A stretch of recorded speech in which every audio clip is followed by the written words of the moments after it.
My friends, tonight I invite you to accept the greatest truth ever spoken. You and God are one. There is no separation. The source you pray to, the power you call upon, the God you seek in heaven, is none other than your own wonderful human imagination. When you dare to believe this, life bends to your assumption. Consider this. The world you walk through is nothing more than the outpicturing of your inner conversations, your beliefs, your imaginal acts. What you accept as true of yourself, whether noble or unworthy, the world reflects with absolute fidelity. So, if God and you are one, then you are free this very moment to choose what you shall manifest. Do not look to circumstances. Do not wait for signs. Go inward. Claim, in the silence of your mind, I am. That sacred name is yours to use. And whatever follows, I am, becomes flesh, becomes fact, becomes the life you live. My friends, the greatest revelation you can ever receive is this: God and you are one. This truth, when accepted, will transform the way you look at yourself, at others, and at the entire world. For centuries, humanity has been taught to seek God outside of themselves, in distant heavens, in temples made of stone, or in the voices of others. But the real temple of the living God is within you. The presence you call God is not far away, not above the stars, not locked in some unreachable realm. That power is housed in your own consciousness, in the simple, profound awareness you call I am. When you say I am, you are not merely describing yourself. You are uttering the name of the divine.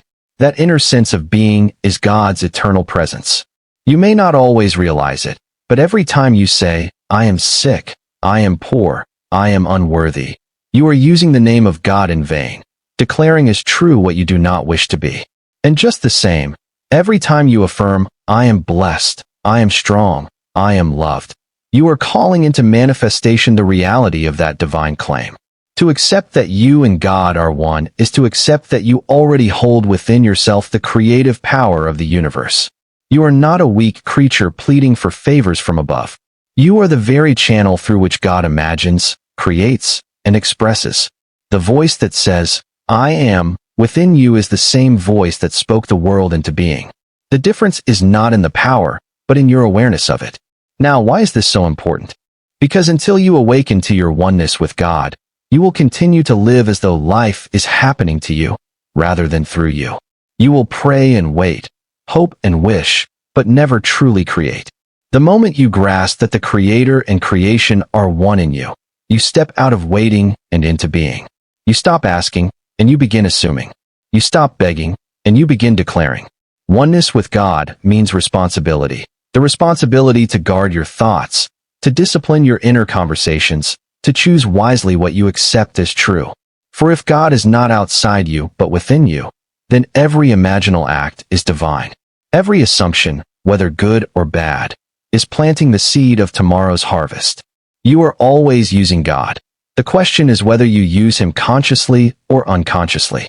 When you truly embrace this truth, fear loses its grip. How can you fear when you know the author of life lives as your own being? How can you doubt when you know every desire you feel is God's urge to express Himself through you? The sense of separation, which is the root of suffering, dissolves. You awaken to the joy of union, not union to be achieved, but union already established, eternal and unbreakable. So tonight, take this truth into your heart. You and God are one. Say it until it becomes alive in you. Feel it until it anchors in your bones. Walk in the awareness that when you move, it is God moving. When you imagine, it is God imagining. When you declare, it is God creating. And as you hold to this realization, watch how your life transforms. Circumstances may shift, people may change, opportunities may unfold, but these are only the reflections of your deeper awakening. The outer world rearranges itself to match the inner recognition of your divine oneness. You are not waiting to meet God. You are not striving to reach Him. You are not searching to find Him. You are God in expression. That is the mystery, and that is the glory. Accept it, live it, and let the truth set you free. My friends, let us turn now to the most practical truth you will ever know. Your imagination creates your reality. This is not a poetic idea, not a hopeful thought, but a living law of existence. What you dare to assume within yourself, what you persist in feeling and imagining, becomes the world you call real. Look around you. Everything you see began as imagination. The chair you sit on, the clothes you wear, the building you dwell in, the very inventions you use daily, all once existed only in the unseen mind of a dreamer. Someone imagined them, persisted in that image, and allowed the unseen to take form in the seen. The principle is the same whether it be a simple chair or the destiny of your entire life. The world you experience is nothing more than the mirror of your inner activity. Every conversation you rehearse within yourself, every picture you hold in your mind, every feeling you allow to dominate your heart, these are the seeds from which tomorrow grows. You cannot imagine lack and live in abundance. You cannot imagine rejection and walk in love. You cannot imagine failure and expect success. For imagination clothes itself in fact, and the invisible thought becomes the visible thing. Now, this truth is not meant to condemn, but to awaken you. If you see conditions in your life that you dislike, do not despair. Recognize them for what they are, the outpicturing of old imaginal acts. They are not permanent. They are not fixed. They are shadows cast by past beliefs. And just as imagination once created them, imagination can just as easily uncreate them and replace them with something higher. The secret is to live inwardly in the end, to imagine and feel the reality you desire as though it were already yours. If you seek love, do not imagine loneliness. Close your eyes and feel the joy of being cherished, the warmth of companionship, the laughter of union. If you desire wealth, do not dwell on lack. Imagine the freedom of plenty, the satisfaction of bills paid, the pleasure of generosity. If you wish for health, do not rehearse illness. Imagine the thrill of vitality, the ease of movement, the comfort of well-being. This is not wishful thinking. This is creation at its truest level. For the world cannot resist the persistent imaginal act. It must conform, for imagination is the substance of reality. The outer world is simply imagination pushed out. But here lies the challenge. You must persist. One imaginal act may not suffice if you quickly abandon it for doubt. The seed cannot sprout if you dig it up each day to check whether it grows. You must plant your assumption deep in the soil of feeling and trust the law to bring it forth. Live inwardly in your fulfilled desire until it feels natural. When it becomes natural, the world cannot help but express it. Do not wait for outer confirmation to believe. Believe first, and confirmation will come. Do not wait for the world to show you proof. Create the proof within yourself, and the world will follow. For imagination is not secondary to reality. Imagination is reality, dressed in its first invisible form. So tonight, dare to imagine boldly. Refuse to entertain the old pictures of fear and lack. Create new inner conversations. Walk in new imaginal scenes. And when doubt whispers, "It is only imagination," answer firmly, "Yes," and imagination creates reality.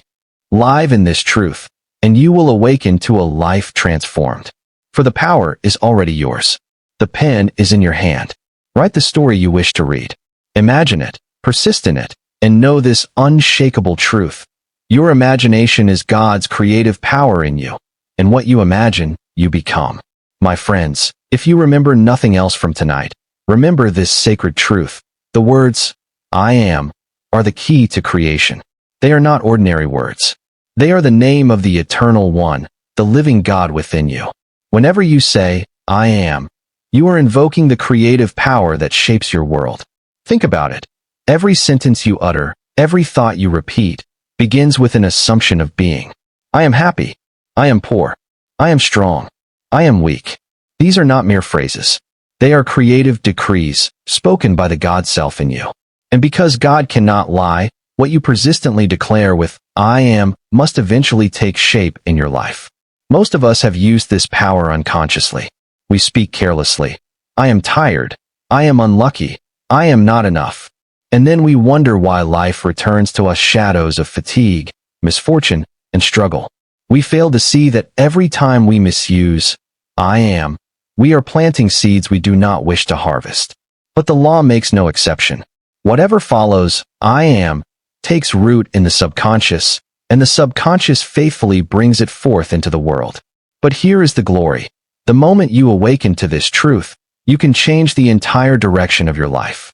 Instead of using I am as a weapon against yourself, you can use it as the greatest tool for transformation. Declare what you wish to be, not what appearances suggest. Say within yourself, I am wealthy, even if your purse is empty. Say, I am loved, even if the bed beside you is bare. Say, I am whole, even if the body aches. For these are not lies, they are seeds of truth, spoken into being by the divine authority within you. Do not wait until conditions change to affirm it. Conditions change because you affirm it. The outer follows the inner. When you dare to say, I am, and attach to it the qualities you desire, you are aligning with the creative power that has shaped galaxies. The invisible will become visible, for the law is absolute. But do not say the words idly. Feel them. Let them sink into the depths of your being. When you say, I am successful, allow yourself to feel the dignity of success. When you say, I am secure, let the quiet confidence of safety fill your chest. When you say, I am free, taste the sweetness of liberty.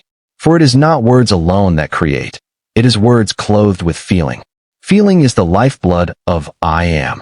Without feeling, the words are empty. With feeling, they are unstoppable. You must also guard your I am from contradiction. Do not declare abundance in one moment and complain of lack in the next. Do not affirm health tonight and rehearse sickness tomorrow. The power is too sacred for double-mindedness. Persist in the truth of your chosen I am until it becomes natural, until it feels like the only reality. And here lies the wonder. As you discipline your I am, life bends to your command. People, events, circumstances, all begin to align with your inner declarations. You discover that you are not a victim of fate, but the master of destiny. For the eternal name of God, entrusted to you, is the key to every door. So tonight, awaken to the power of I am. Speak it with reverence, with confidence, with intention. Declare boldly, I am blessed. I am loved. I am powerful. I am free. Let these words echo in your mind until they saturate your being. And know this, as you persist, the unseen will take form, and your world will bear witness to the truth of your declaration. For when you say, I am, it is God speaking, and God's word never returns void. My friends, let us now turn to one of the greatest secrets of creation, to live in the end. This is the key that unlocks every desire, the method by which imagination shapes reality. What does it mean to live in the end? It means to assume and feel that your wish is already fulfilled, to dwell inwardly in the state you long for, and to refuse to be shaken by appearances. It is to live, not in hope, but in the reality of the accomplished fact, even while the outer world has not yet conformed. Most people live in the middle. They dwell on the struggle, the waiting, the someday of their desires. They look at circumstances and allow appearances to dictate what is possible. They say, I will be happy when this happens. I will be free when this changes. I will be successful when the world gives me proof. But by doing so, they remain trapped in the very state they wish to escape. Living in the end is different. It is the bold act of assuming the outcome as already achieved. If you desire love, you do not imagine the process of meeting someone. You go straight to the end. You feel the warmth of being cherished, the satisfaction of companionship, the joy of union. If you desire wealth, you do not imagine working harder or waiting for luck. You go straight to the end. You feel the security of plenty, the ease of financial freedom, the thrill of generosity. If you desire health, you do not rehearse doctors and medicines. You go straight to the end. You feel the vitality, the energy, the wholeness of a strong body. This is not pretending. It is not daydreaming. It is creation. For the subconscious mind accepts what you feel to be true now, and once impressed, it must project that assumption into your world. The law does not ask how it will happen. The law simply asks what you accept as real. And if you live in the end, the means will take care of themselves. Consider the seed. You do not plant an acorn and worry about the stages of its growth. You rest in the certainty that it will become an oak. So it is with your desires. You plant the end in imagination. You feel it as already real. You water it with persistence and faith. And in due time, life arranges itself to bring forth the fulfillment. Now, the challenge is this. Appearances will try to persuade you otherwise. The world may show you lack, loneliness, or sickness. But remember, appearances are shadows. They are echoes of old imaginal acts. They do not define you unless you agree with them. Refuse to be moved by them. Hold to your end, and the outer must bend. Living in the end also means letting go of the how. Do not try to control the steps. Do not force the outcome. Creation is already finished. Every state already exists in imagination, and by dwelling in the end, you simply move into the state you desire. The bridge of events, the unfolding path, will appear naturally.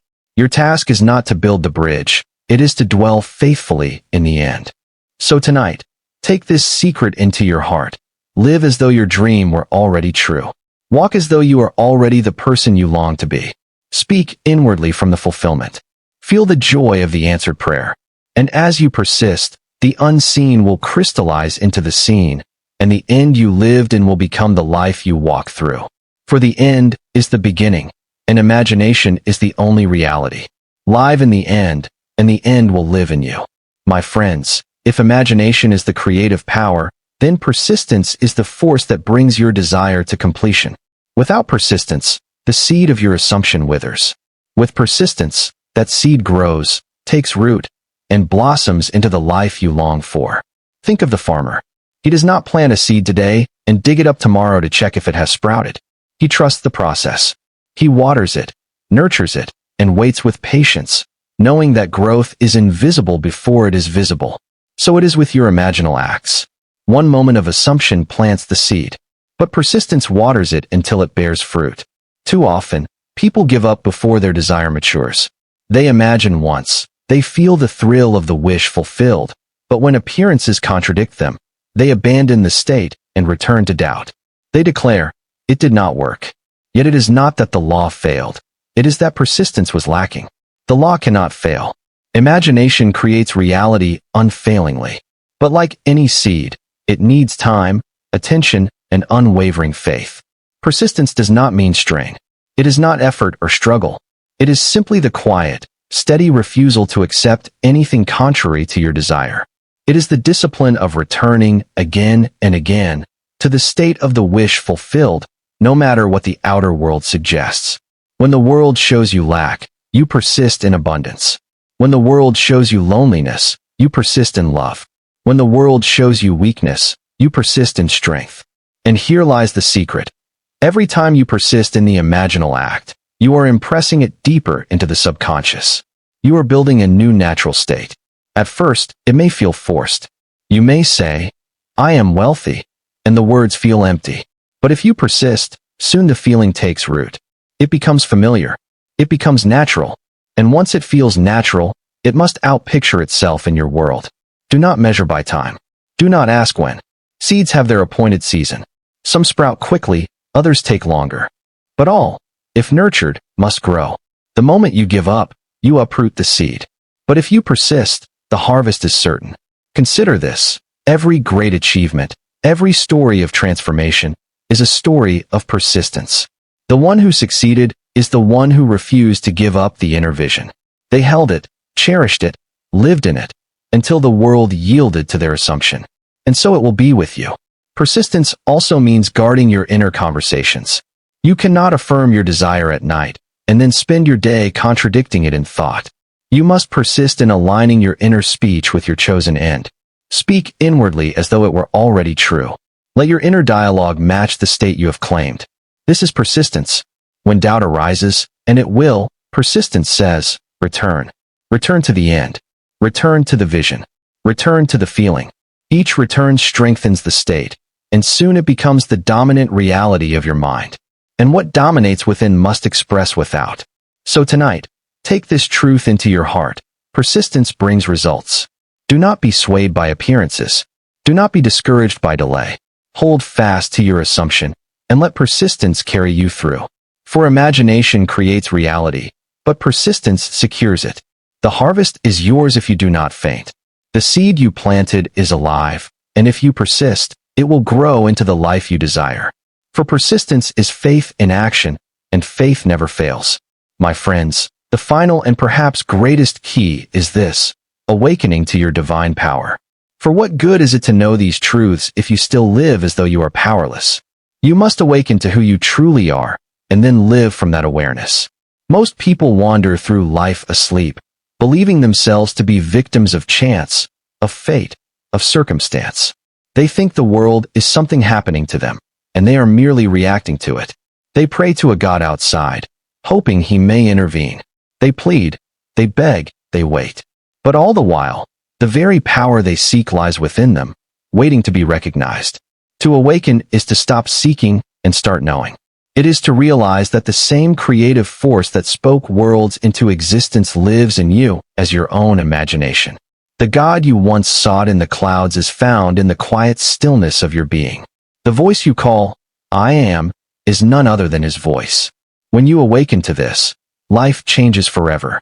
Awakening is not merely believing in theory, it is living from the truth. It is no longer saying, someday God will help me, but saying, I am the power. I am the one creating my experience. It is stepping out of the role of victim and into the role of creator. It is ceasing to plead and beginning to assume. This awakening comes with responsibility. You can no longer blame others. You can no longer excuse yourself with circumstance. You must recognize that what you hold within, you project without. Your inner conversations, your assumptions, your feelings, these are the causes of the life you live. When you awaken, you see clearly, I am the cause, and I am the solution. Yet with this responsibility comes freedom. For if you are the cause, then you are never trapped. No situation is final. No condition is permanent. You need not wait for the world to change. You can change within, and the world will follow. The prison door was never locked. It was your own sleep that kept you inside. Awakening reveals that the door has always been open. Awakening to your divine power also means seeing others differently. If God is in you, then he is in them also. You no longer see people as mere flesh and blood, but as infinite beings clothed in states. You can lift them in imagination, see them as greater than they appear, and by doing so, you set them free. For the power in you is the same power in all. To awaken to it is to awaken to oneness, to the unity of all life. Now, how do you awaken? By practice, by discipline, by refusing to accept appearances as final, by daring to claim, I am, in the face of contradiction, by reminding yourself daily, the world is myself pushed out, imagination is reality, God and I are one. Each time you remember, you awaken a little more. Each time you act from that awareness, you strengthen it. Until one day, you no longer fall back asleep. You live fully awake. And the fruit of awakening is joy.